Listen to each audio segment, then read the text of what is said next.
Dr. Richard Kuobek is a prominent and dedicated leader in the fields of workers' rights and economic justice on Long Island, with a distinguished career spanning education, public policy, and community organizing. Dr. Kuobek serves as the Community Outreach Coordinator for Long Island Jobs with Justice, where he also facilitates the AMOS Project, an interfaith campaign dedicated to workers' rights and economic justice. His commitment to addressing systematic poverty is further demonstrated by his role as the chair of the Welfare to Work Commission of the Suffolk County Legislature. And he's also the president of the Huntington Township Housing Coalition. Prior to his current roles, Dr. Kuobek was deeply involved with the Catholic Church's social ministries as he served as the administrator of Public Policy Education Network at the Catholic Charities of Long Island.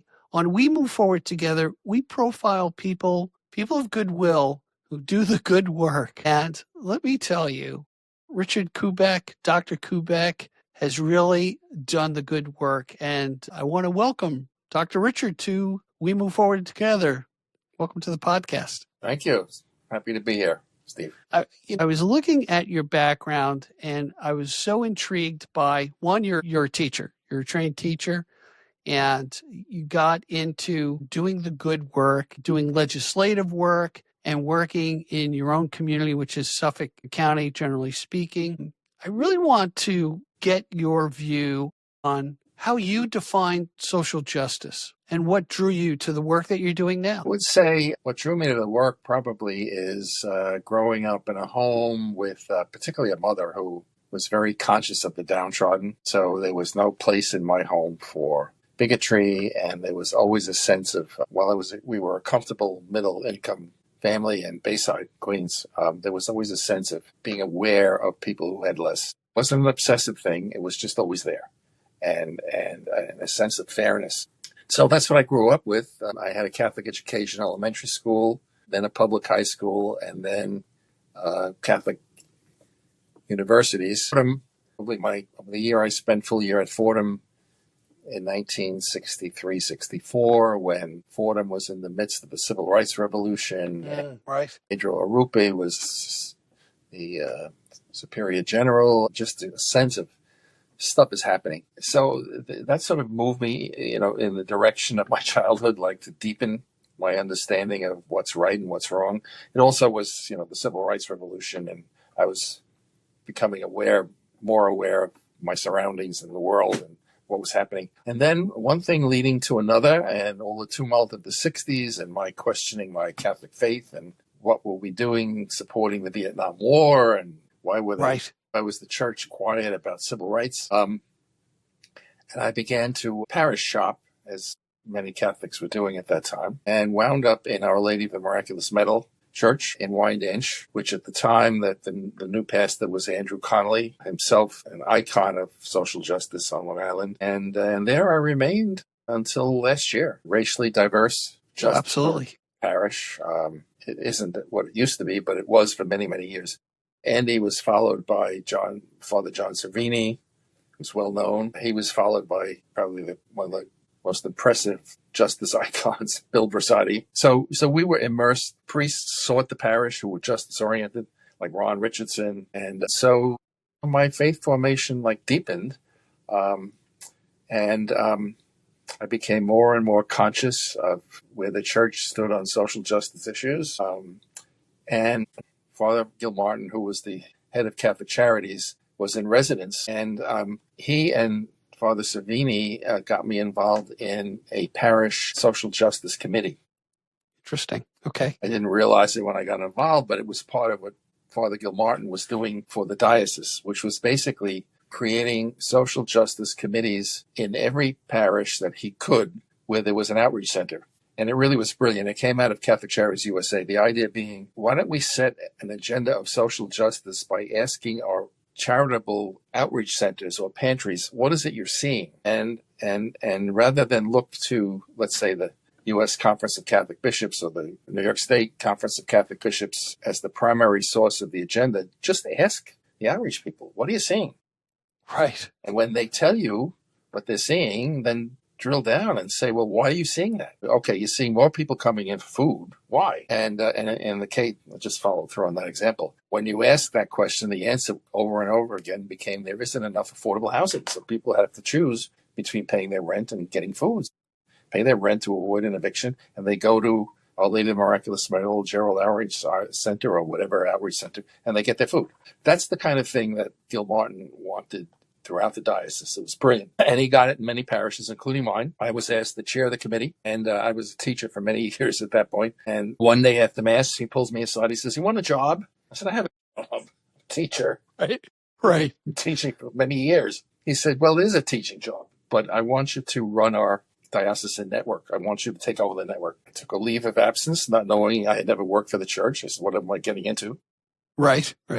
So I took the job, and wow, life-changing. And that's when I became really aware of the richness of Catholic social teaching. I had Catholics, I'm not even sure I knew the term, but I picked up, I'm a news junkie. So if there were a major encyclical on the front page of the New York Times, I would read that story. Okay. And I became aware, and that's why I accepted first the volunteer job to be the parish social justice coordinator, and then the diocesan job. I kind of knew good stuff was happening. Our third strike in Plainview began on a very cold, rainy September morning. We walked the picket line, and they sent us home. And I got home. I picked up the New York Times. It was freezing. It was just a rainy, raw day. And I picked up the Times. And there on the front page of the Times, on the first day of my third strike, was John Paul's encyclical on labor. And I'm reading this like, oh, my God, there's a lot of stuff here. Now, of course, this is before I got involved with Catholic Charities. But I remember that aha moment, like, this is pretty rich stuff. I remember as a teacher, being aware of the pastoral letter that the U.S. bishops released on the economy in the 1980s. I even worked it into my lessons. I was aware of their nuclear armaments statement also in the 1980s. So it was like bits and pieces. But once I became the volunteer at Miraculous Medal as the justice coordinator, we went through like a boot camp on Catholic social teaching. And I thought, oh, my God, this is brilliant. I mean, it's a worldview. I only had bits and pieces of it. But when you connect it, it's something else. We would go once a year to the annual Catholic Charities conference in Washington. The speaker at one of the plenaries, 300 of us justice advocates from around the country, the speaker was a Baptist minister from Boston, very dynamic. He looked like Teddy Roosevelt. Oh, really? Yeah. And I don't remember his name, but he spoke with great animation. And he said to the 300 of us, what is wrong with you? You have the richest body of ethical and moral social analysis that anybody could find anywhere. I read it all the time. I've shaped my ministry in Boston around Catholic social teaching. Get out there and use it and do something with it. Now, we were already doing something, but I remember that one of the first books that I encountered when I went to Catholic Charities was, the title was Catholic Social Teaching, Our Best Kept Secret. So my job there, and certainly after I heard this minister, who, by the way, like 3 months later was on the cover of Newsweek magazine for his ministry in Boston, which was an inner city ministry to get young men in particular away from gangs. Wow, okay. By Catholic social teaching. I fell in love with it. And it's like, wow, this really explains a lot. So.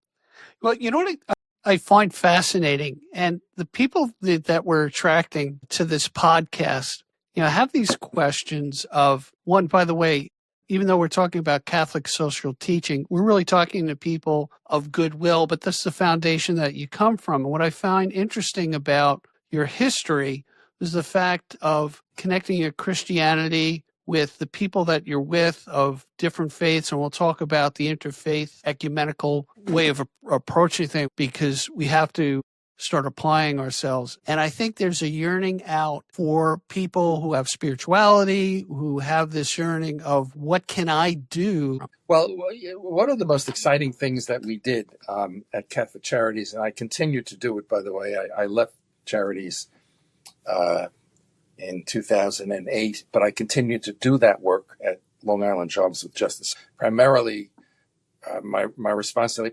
responsibility, and my title is Community Outreach Coordinator, but I'm basically a faith-based organizer for Long Island Jobs with Justice. So a lot of the contacts that I had at Catholic Charities I carried over, plus other faiths as well. So I think The most challenging thing we did, particularly with the outreach folks, was to move them from charity to the 2 feet of Catholic justice, which is charity addressing the immediate needs of people, but then asking why they have these needs and addressing those structural injustices, dealing with concepts of social sin, that sin is not just, what you have done personally, and so you go to the priest and you're absolved. Are there structures that are sinful and that are therefore creating injustices, which cause us to have to provide charity? Father Gilmartin, who was the head of charities, who brought me in there, he used to say that every nonprofit, particularly every faith-based nonprofit, should have as its objective to go out of business. They should close. Right. Because there shouldn't be a need for that. A just society should not need charity. It's a wonderful thought. In my journey at charities, it became obvious that we ain't alone here. That there are Protestants and Jews and Muslims and others, Unitarians, oh my God, who see that, charity is not enough. And in fact, charity can backfire. So one of the most interesting things we did at Catholic Charities, and I just raised it in a meeting last week, was to deal with a book by a sociologist from Hunter College, Jan Popendick. And the title of the book, it's a question mark, is Sweet Charity. And what she did was she sent teams of researchers to food pantries around the country after Reagan had cut food stamps massively in the 90s. Okay. And she documents with empirical evidence that as the food stamps declined under Reagan, the churches stepped up, the faith-based organizations stepped up, and there was an explosion of food pantries. Mm-hmm. She says in a very challenging, gentle way, you guys weren't really providing a great service because you were enabling the government to cut a basic program. And then you were filling in, frankly, with food that wasn't as healthy as you could get the food stamps in a supermarket with its produce. With all your good intentions, you were filling people with pasta and peanut sugars. Butter and sugars. And then, thank you very much, but, this is the paradox of poor people's obesity. So she really said to the faith community, you got to rethink what you've done. You may have been part of the problem. So we actually had her, when I was at charity, we did some wonderful things. We had her as a speaker, and we brought in the outreach people, and we had them read the book, and we had them address, what are we doing? And while it's good, and we should be good and do good, let's keep asking the question, why are we doing this? And what is our responsibility to get at this that's causing us to have to feed people or whatever? So it became obvious to me that we weren't in this alone. And I began to do more and more work with the Long Island Council of Churches, which is the umbrella group for the Protestant denominations, and also with some Jewish groups. They're a little harder to reach because they're so congregational. But in the case of the Council of Churches, this was an umbrella group. So I would say one of the most interesting things I did in my career of doing this, which began in 1996 when I went to charities, was we put together an interfaith coalition called MICA, Mobilized Interfaith Coalition Against Hunger. And this was my last year at charities. What a way to go, right? 2007, 2008. We brought together, we had an interfaith committee, Protestants, Catholics, Jews, Unitarians. We trained people who were outreach people to educate their congregations about the extent of poverty on Long Island, about the causes of poverty on Long Island, such as the lack of affordable housing, other things, too, low-wage jobs. And we involved several thousand people. And I would say maybe 100 congregations. It was an amazing program. We had bulletin inserts that went out. We had a conference. We had toolkits, discussion guides, all, again, drilling down, it's okay to feed. It's important to feed. Glad you have the turkeys at Thanksgiving. But as one outreach director used to say, when the Christmas tree comes down and you've given out the turkeys, people are still hungry. So you got to keep saying. So we were able to do that. And that's what I do now. That's basically what I do now. What's interesting to me, Dr. Richard, is images come to mind as you're talking. And I'm thinking about those who volunteer, the handout as opposed to hand up. Yeah. And going deeper. Hey, look, all of us, many of us, I won't say all of us, people of goodwill, want to do the right thing. Well, I volunteer and I do this. But to me, it becomes shallow. Oh, I did my hour here at Outreach. I did this, that, there. But now taking it a little deeper and going into the root causes and then equipping people to have these conversations and how to have these conversations is important. But now take it a little further. Tell me about your work with affordable housing and how you approach that. Yeah, I'll address both. So actually, I was Please. at a meeting yesterday of the Long Island Coalition, Long Island Affordable Housing Coalition, Long Island Housing Coalition. It's coming out of a racism. They're going through a leadership change. So we had a retreat yesterday, and we're trying to revive ourselves. Mm-hmm. And I'm active in the Huntington Housing Coalition, and there, we put a faith spin on it. I mean, we had congregations over the years address like, what's your responsibility? We put together prayer services on a particular weekend for the clergy in Huntington to pray and preach about the lack of affordable housing, just raise awareness. We had discussion guides for them to have conversations after the services. Why is this happening? And we shifted the messaging there primarily from, we need to do this for them, the poor who can't find housing. We did a sea change and said, we all know what the right thing to do is. It's not easy, particularly when you talk about affordable housing in an affluent suburb of single family homes. There's a shutdown. So why don't we talk about why you should do this for yourself? There is such a thing as enlightened self-interest. It's okay to be interested in your own needs as long as you see it in the context of a larger community needs. So, and so we shifted our messaging to, how come you have to travel 5 hours to see your grandkids? How come your children can't live on Long Island?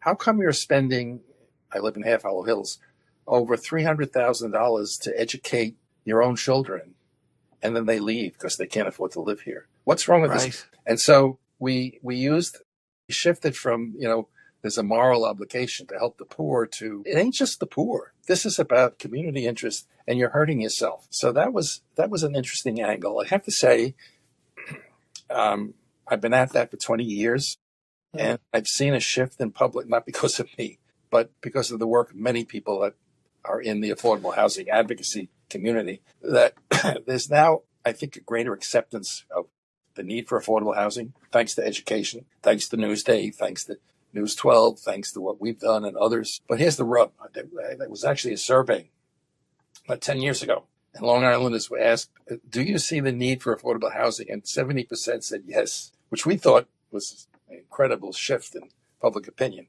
Right.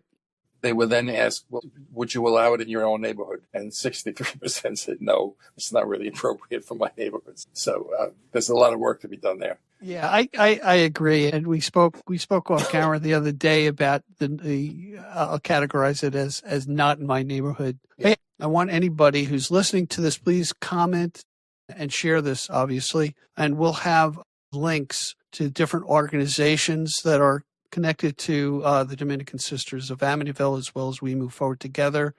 And Dr. Richard's group, if you say, hey, you know what, that's something I want to do in my community or help out, I'm sure we can find ways to sign you up and get you a fulfilled life in serving people through love. I'd like, if I could speak to that. Yeah, please. Because now that I'm at Jobs with Justice, any of my colleagues would say, and we're union-based, so we just had a board meeting this morning, and we have labor unions involved, and everybody recognizes that the base of the work that Long Island Jobs with Justice does, which is essentially economic justice advocacy, the base is the faith community, in numbers, in passion, in understanding, in intellectual. They just have it together.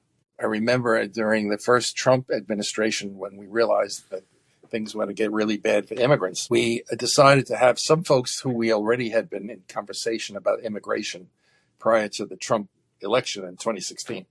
We decided to invite them to a training on what they could do to support immigrants as we saw the crackdown coming, and again, right. Trump won. And so we had the assistance of St. Joseph, and the folks at the Islamic Center of Long Island were involved.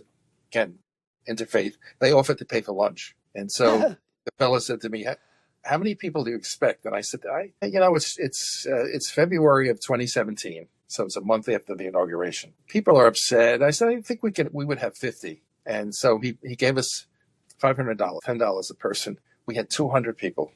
Wow. Show up, all faith. We're bringing in chairs. It was the most amazing thing because we got trays of food from a Latino deli, and it was like the loaves and fishes. We packed food up and took it home we were able to feed 200 people on $500. Amazing. 50. Wow. But yeah, we had 200 people. And out of that, again, very faith-based, we created community response teams, and we created an accompaniment program where we train folks, 90% faith, to escort the immigrants to their hearings in New York City, their asylum hearings. Mm-hmm. And it was an extraordinary outpouring of charity and justice. I mean, the rage against what was happening in the first Trump administration just motivated people to do heroic things. I mean, really heroic things. Get on a train with a person you don't speak Spanish, they don't speak English, and you're going to escort them to New York City and to their court hearing and just comfort them and support them and protect them in a way. And it worked. I mean, we probably trained over 100 people to do this. Wow. So now it's Trump 2, and here we go again. And it's exponential now. Yeah, and so the energy that's coming out of the faith community is extraordinary. When we realized around Memorial Day that unlike Trump 1, Trump 2 was really going to be arresting people en masse, and that unlike Trump 1, ICE really was present in significant numbers. And so I live in Huntington, and we have people who, sort of reformed themselves in Huntington to support the immigrants in January and February of this year. By Memorial Day, there was like this horrible realization that people were being disappeared. Right. One guy was taken from the front of his home. He's been here so long. He's undocumented, no criminal record, but they took him away in front of his home. This was in January or February, yeah. And then by Memorial Day, it was really horrible. So frankly, I was annoyed that there wasn't a strong faith leadership presence. I actually wrote an edgy op-ed that Newsday printed. The Newsday ran in the electronic version, but not in the print version. All right, basically said, where's the faith community? And then all of a sudden they appeared, the leaders. I would say early June, I drafted a statement condemning the deportations from a faith perspective. Some of my colleagues, we edited it, we shaped it up, we sent it out. In 4 weeks, we had 215 Long Island faith leaders who signed the statement. Wow. And then we said, now what? So again, showing the energy of the faith community. By the way, there were some very prominent faith leaders. The Episcopal bishop, who signed, the outgoing Lutheran bishop for the metropolitan area, the incoming Lutheran bishop, the president of the Sisters of St. Joseph, the prioress of the Dominicans, the former president of the St. Joseph's University, the New York State Council of Churches executive director, Long Island Council of Churches. I mean, prominent people, plus 200 and something others, right? Priests and rabbis and ministers and lay people. So we said, well, what do we do with this statement? And somebody suggested a vigil. So in mid-June, I'd say around June 15th, we said, let's do something the week of the 4th of July. And everyone said, oh, my God, that's 2 weeks away. So Impossible. We did it. So on July 1st, we had a vigil in Huntington Station. We chose that community because it's one of the communities under attack. We had it at a Lutheran church right in Huntington Station, a block from New York Avenue, where ICE drives up and down. We had 200 people in attendance. We had about, I'd say, 15 to 20 clergy investments. We had speakers, rabbi, non-Dominican nun, ministers. We had Father Brasati as a musician. He led us in song. And we brought in live from El Salvador, the Trejo Lopez boys from Central Life, the brothers. Yep. I'm getting goosebumps talking about it, but we had a big screen and they spoke to us live. Oh, amazing. Amazing. One in particular, with the older boy, he looked like the new mayoral candidate, fresh and clean kind of face.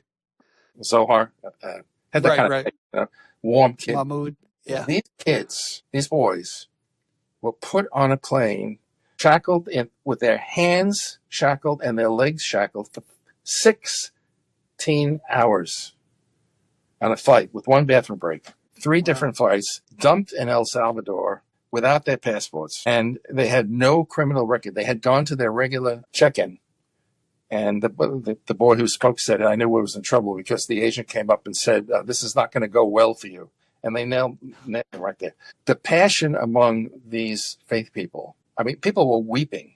Um, and then after the service, we went in procession out to Route 110, and we had a little prayer service, and it was really impressive. So it was picked up by News 12, it was picked up by Newsday, and so we got together and said, well, now what? Let's keep it going. The person who's chairing the committee is the head of the Presbytery for Long Island, a Presbyterian minister. So the next thing we're going to do, first week in August, we're going to have a procession outside of the Nassau jail, where they've been dumping immigrants. I just saw it on today about they wouldn't let legislators in, right? And we're even thinking of reviving that practice from Argentina where the people disappeared in the mother's bank pots. Yes. But this is going to be a faith event. And then we're setting up meetings underway now so that we will take this statement with the 215 signatures to each of the 4 Congress people to say, what are you going to do? And we're going to come up with a list of demands. This is what we want you to do, and do it now. And then in September, we're going to go to the Nassau legislature and the Suffolk legislature, again, clergy in collars, whatever. And they're going to read the statement in sections within 3 minutes. And got the okay today that one of the boys is going to speak to particularly the Nassau legislature. They don't know this yet, but live from El Salvador, to say, here I am, I did nothing wrong, what are you going to do? But my point is the energy around this from the faith community has been just extraordinary, absolutely extraordinary. You know what's amazing to me? One, these stories have to get out and be told. And, I have conversation with different family members, and we talk about degrees of illegality. Yeah. Oh, well, they came in illegals, and I don't use the term illegals. And I point out, when you start using those words so dangerous that it dehumanizes, and you got to stop. That's one point. The other thing is, and I won't name them, but I'm looking at the clergy now. They know who they are. They may be listening to this, who didn't sign that document, and they may have said, I'm going to assume, we're working behind the scenes. Well, get from behind the scenes, do that work, and get in front of the scene. Wear your vestments, show your people that this is the right thing to fight for. I mean, this is, I'm sorry, I'm getting all worked up here, but this is the time to stand up, and dehumanizing our fellow man. And, that's what motivated me to write my edgy piece for Newsday, because one of my interfaith groups had gone, Huntington Anti-Hate Interfaith Group, had gone up to the Holocaust Museum in Glen Cove.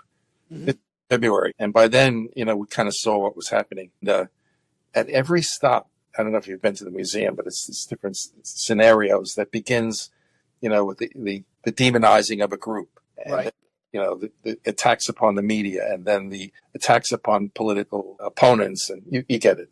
Education, professors, book burning. What kind of asked, well, what would you have done if you were there in Germany, 1933? Where would you have been, when they began the attacks on the Jews, when they began the attacks on the press?